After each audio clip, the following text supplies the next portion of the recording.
Oke teman-teman, kembali lagi bersama Muklis Channel. Di sini kita ada kulkas satu pintu ya. Untuk kulkas ini keluhannya itu tidak dingin ya. Jadi seperti ini untuk dalamnya. Cuman kita belum tahu ya, ini nggak dinginnya itu karena ada kebocoran freon atau cuman buntu aja. Nah, seperti apa video pengecekan dan perbaikannya? Simak aja terus videonya sampai selesai. Oke, jadi sebelumnya kita tes dulu ya untuk kompresornya, dia bisa bekerja atau tidak. Ini saya tancapkan. Oke, kedengeran kompresornya bekerja ya. Kompresornya bekerja. Kebetulan kita nggak bawa batang ampere. Yang penting kompresornya bisa bekerja, berarti kemungkinan besar nggak ada masalah untuk kompresornya. Kalau memang kompresornya itu bermasalah, biasanya overload atau protect. Ini kedengaran untuk kompresornya sudah berdengung.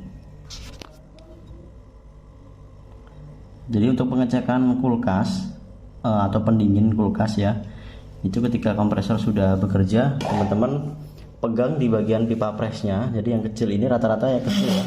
Pipa pres itu rata-rata lebih kecil dari pipa hisap. Nah, ini pipa hisap. Ini pipa feedback atau pipa balik dari evaporator, sedangkan ini adalah pipa presnya yang dari kompresor menuju ke kondensor, ke kondensor body. Nah, ini kondensornya. Di sini nggak ada hawa hangat sama sekali. Kemudian body, kalau pipa pres nggak ada hangat, body juga pasti nggak ada hangat ya. Dan dryer pun, filter dryer pun sama, pasti nggak ada hawa hangatnya. Karena yang pasti hangat terlebih dahulu itu adalah di pipa presnya, yang pipa pertama ini. Ini nggak ada hawa hangat. Oke, saya cabut aja ya untuk kabel powernya. Sudah saya cabut.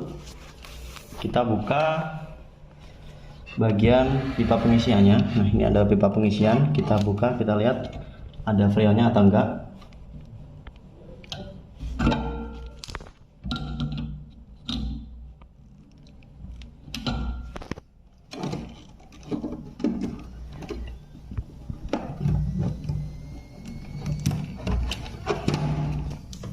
Ini keluar, cuman sedikit ya teman.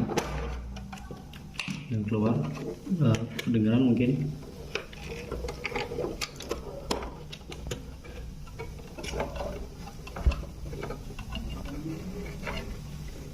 Kemudian kita buka juga di bagian dryernya.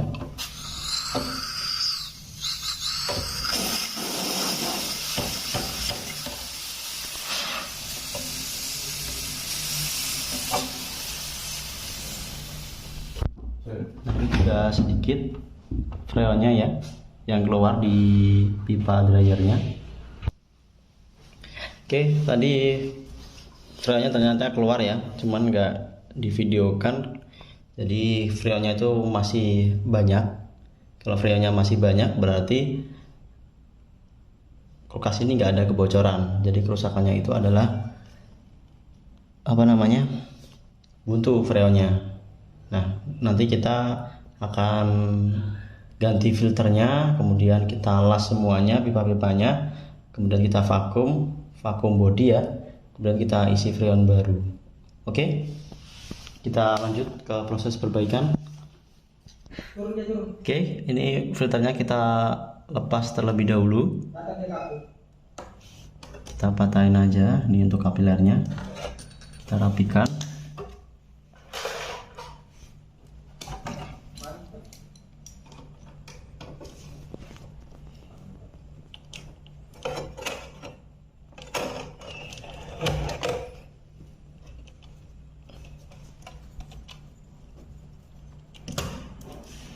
Jadi untuk kulkas itu rata-rata buntunya itu ada di ujung dryernya ya teman-teman.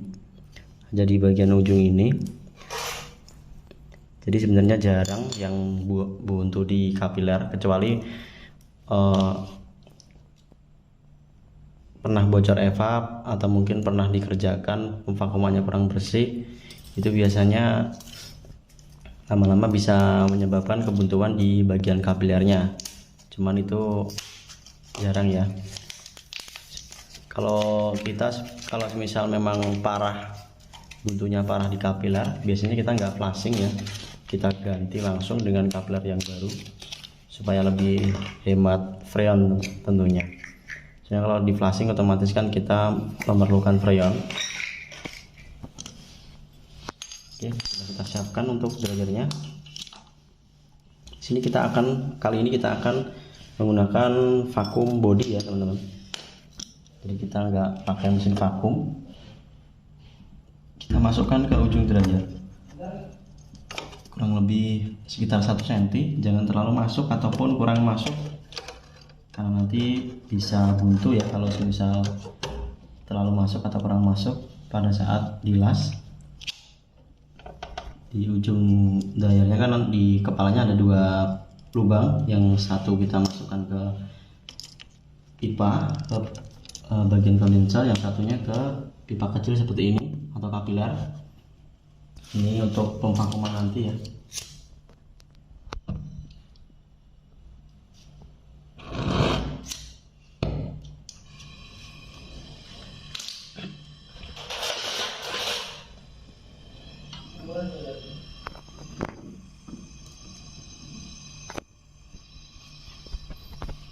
Kita las terlebih dahulu.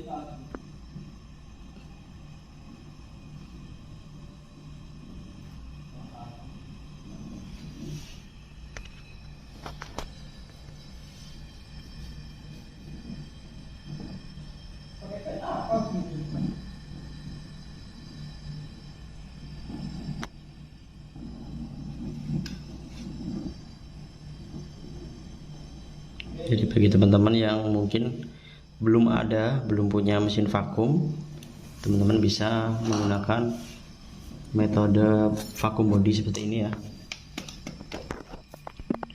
Ini untuk pipa isinya. Ke pengisian freonnya kita lepas ya sisanya tadi, kemudian kita pasangkan pipa pengisian yang baru.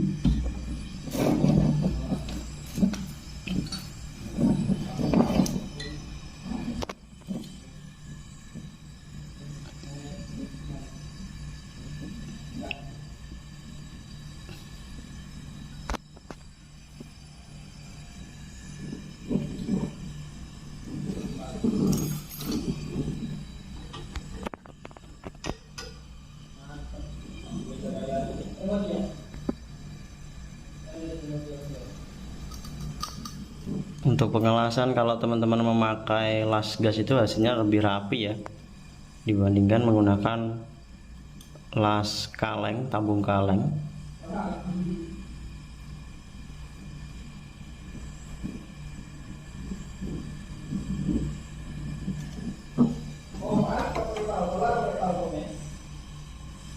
Nah, ini untuk pipa-pipanya kita lasin semuanya ya, supaya nanti lebih awet dan untuk menghindari kebocoran tentunya. Oke, jadi ini sudah selesai kita pasang dryer, sudah kita las semuanya.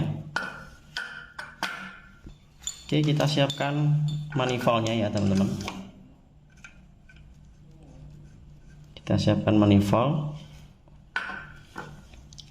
Kita pakai manifold yang 2 sisi, terserah teman-teman pakai manifold 1 sisi atau 2 sisi, 2 jarum atau 1 jarum.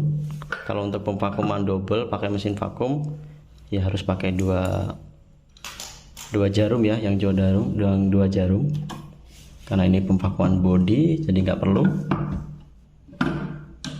Nah, ini jadi seperti ini caranya. Jadi kerannya kita tutup ya, di sini kita tutup. Jadi Eh, nah, selang dari ini kita masukkan ke pipa pengisian. Jadi kedua ini tertutup semua ya. Kemudian kabel power kita nyalakan supaya kompresornya bekerja. Nah, oke, kompresor sudah bekerja dan udaranya itu akan keluar di kapiler kecil ini ya. Nah, ini yang dinamakan vakum body. Pemvakumannya itu menggunakan kompresor dari kulkas ini sendiri, menggunakan kompresor kulkas itu sendiri. Jadi udara yang ada di dalam akan dibuang melalui pipa kapiler ini. Nah, tentu saja untuk pemvakuman bodi kita memerlukan metil ya.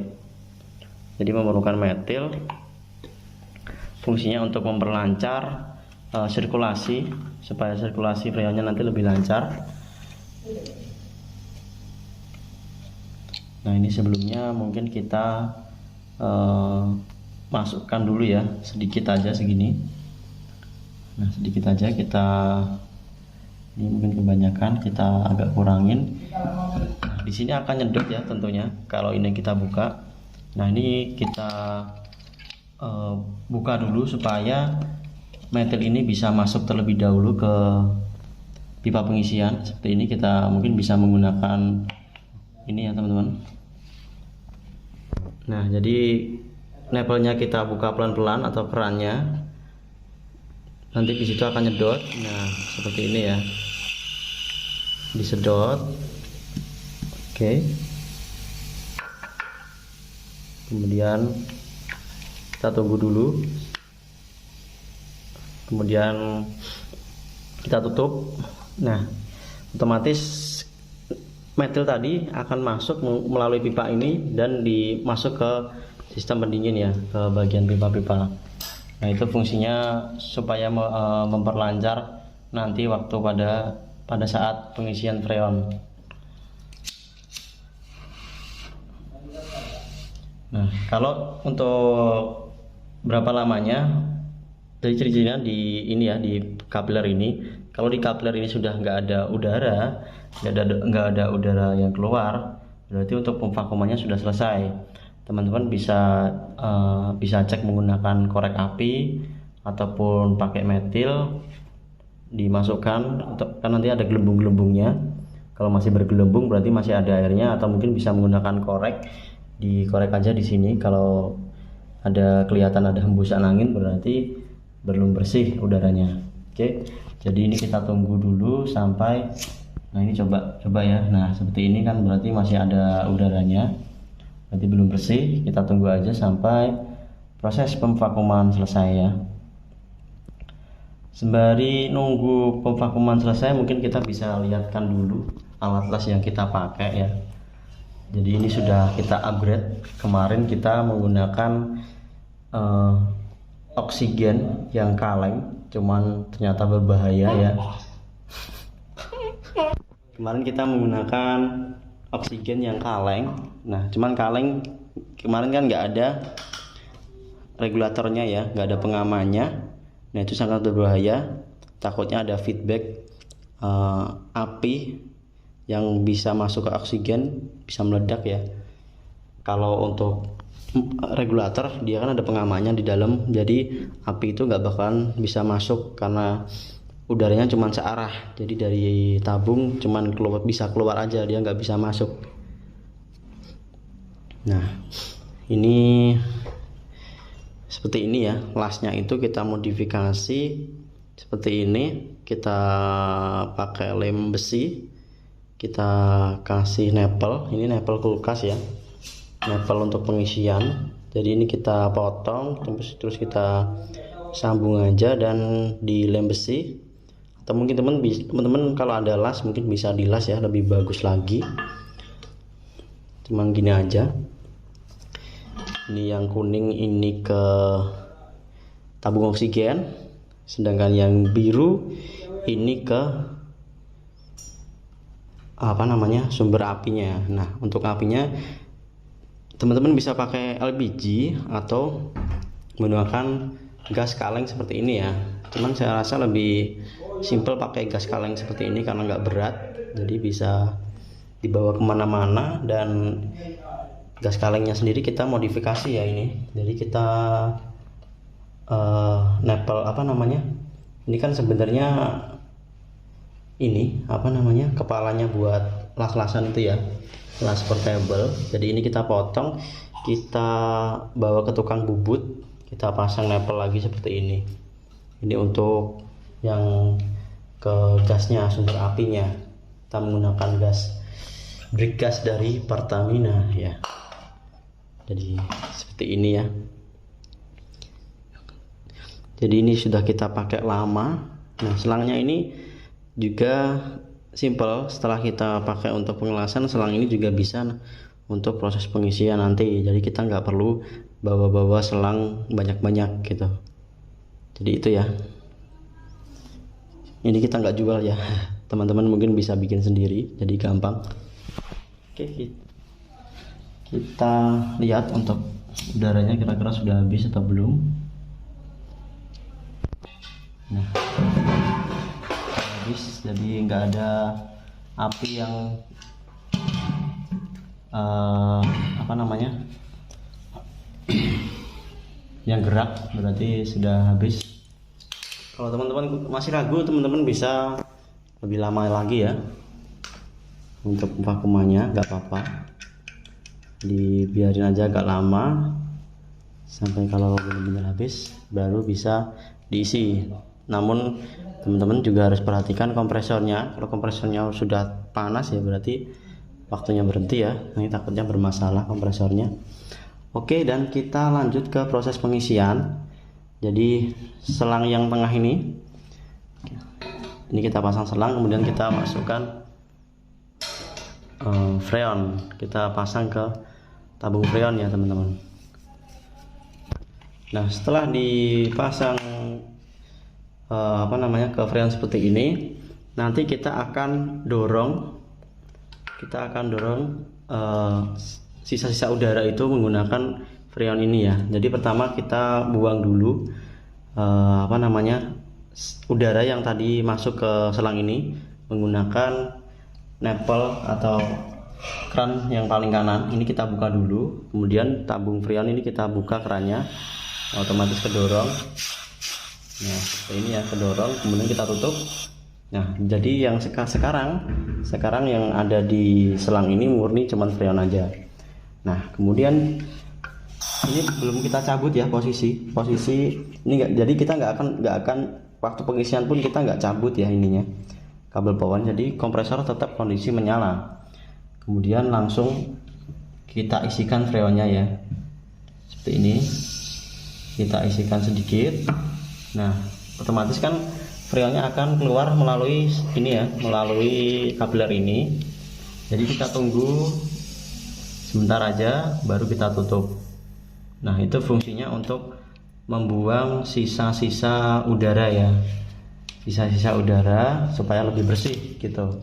Kalau mungkin teman-teman ragu, teman-teman mungkin bisa agak lama lagi dorong freonnya. Jadi itu sisa-sisa udara itu didorong sama freon tadi gitu, supaya pemvakuumannya lebih bersih.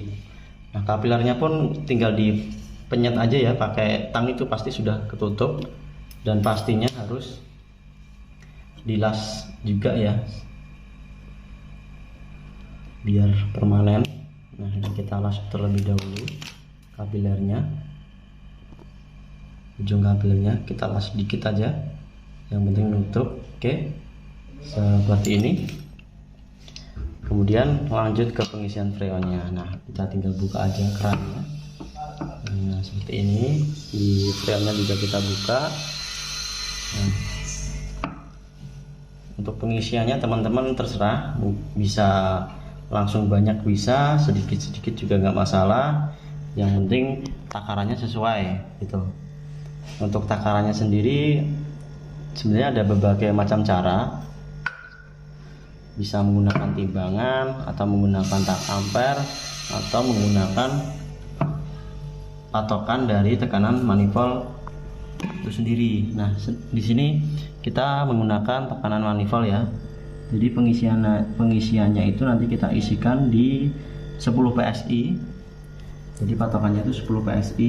10 PSI itu di sini ya, di sini. Kita isi 10 PSI. Kalau sudah stabil di 10 PSI, baru kita tutup. Berarti sudah selesai untuk pengisian freonnya. Tinggal disegel pipa isinya dan proses perbaikannya sudah selesai. Oke. Ini kita tunggu dulu sampai dia stabil di 10 PSI. Nah, ini sudah di 10 PSI. Mungkin kita tunggu dulu sebentar sampai dia sudah stabil ya, teman-teman. Oke.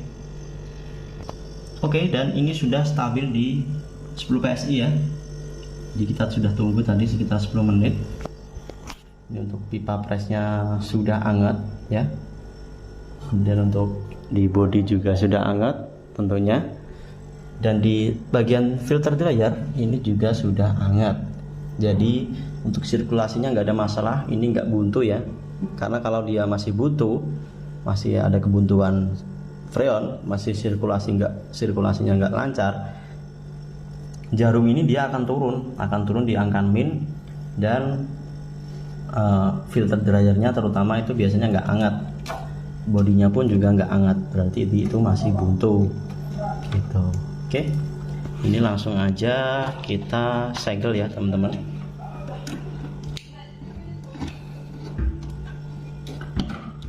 Jadi kita rapikan dulu mungkin untuk dryernya, kita masukkan lagi ke tempatnya. Kita segel terlebih dahulu pipa pengisiannya.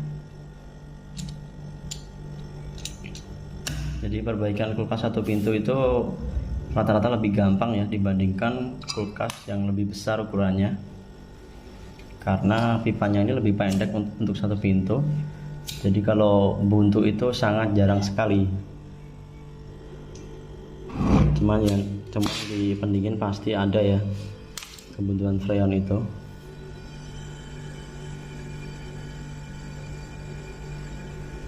Rata-rata untuk kebuntuan freon itu ada di bagian filter dryernya ya, di sini ya, di dalamnya sini rata-rata. Nah, ini kita segel permanen, kita tidak menggunakan nepel. Biasanya kan ada yang dikasih nepel, dikasih pentil, udah selesai langsung lepas. Cuman itu biasanya efeknya itu kalau jangka panjangnya bisa nepelnya itu bisa bocor ya. Nepel bocor akhirnya ya freonnya keluar, otomatis nggak dingin lagi.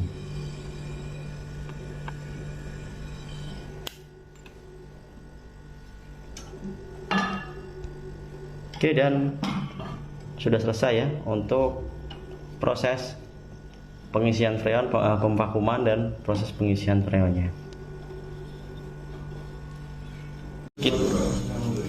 Kita lihat di evaporatornya. Nah, ini sudah dingin ya, sudah kasar. Cuman karena barusan jadi belum merata, belum sampai. Nah, ini sudah kelihatan nggak ya? Nah, kelihatan ada uap-uap dinginnya sudah keluar dia. Nah, ini sudah mulai merata. Nanti dia akan terus merata ya. Oke, jadi seperti itu ya perbaikan kulkas tidak dingin kali ini. Jika teman-teman suka dengan video ini, teman-teman bisa like, dan barangkali video ini bermanfaat, teman-teman bisa share video ini. Dan satu lagi, jangan lupa subscribe ya teman-teman. Oke, segitu aja video kali ini. Berjumpa lagi di video selanjutnya. Bye bye.